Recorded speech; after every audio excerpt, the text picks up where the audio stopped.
Hello everybody, welcome to another Weather Wednesday. My name is Elias. Now let me tell you a little story. I was going to share with you guys a little bit about what the weather was doing throughout the week. But I found out halfway through that my mic was not working well. So today we get to focus on snowflake science, the craziest weather day of the week.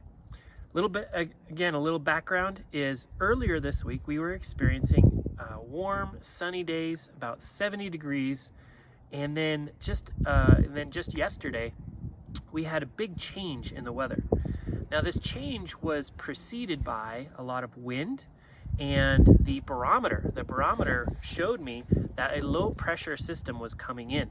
So I was expecting clouds to come in and expecting some wind, and we got a lot of strong gusts coming in early Sunday morning.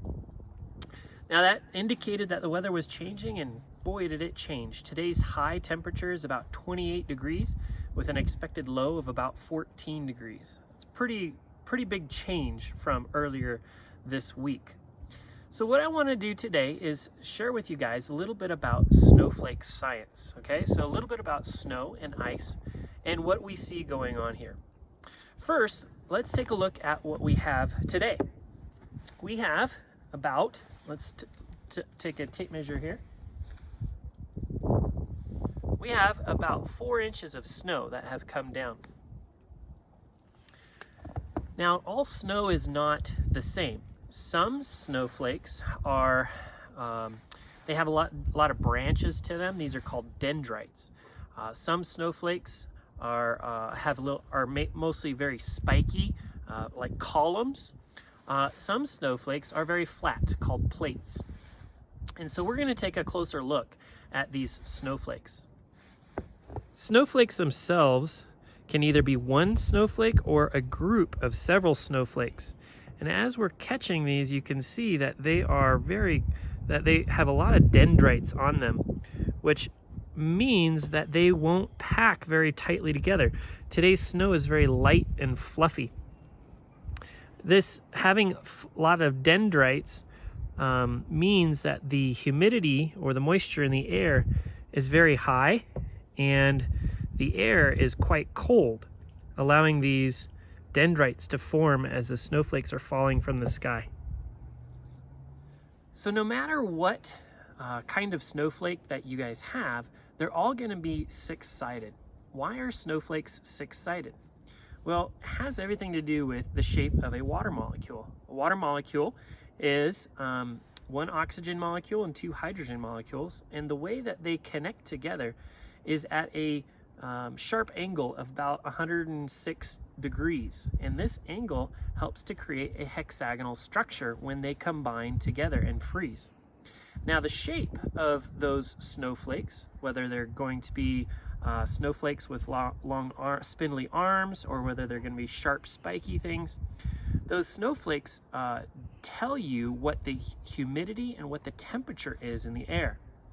Today, we have perfect conditions to see some really well-developed snowflakes. So let's take a look at some of those. We're getting some good snowflake shapes here.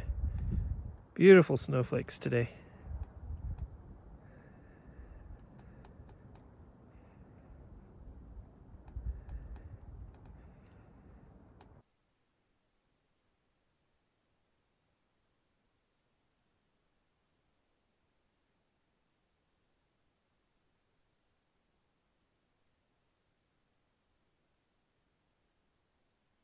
Here's something cool I found. I made a water cycle bag earlier this week. Just a little bit of food coloring and some water, and then we drew the water cycle on the bag. You can see evaporation here on the left, condensation, and precipitation. You can see that the condensation has actually frozen to the edge of the bag. And even the water itself has frozen. Take a look at that. Look at these spikes that have formed inside the bag as this water has just completely frozen. That's pretty cool. So as I was talking earlier, this snow is very light and fluffy. It doesn't pack very well because the snowflakes have a lot of dendrites, a lot of arms to them. So how much water content does all this snow equate to? If this was just rain, how much rain would this equate to?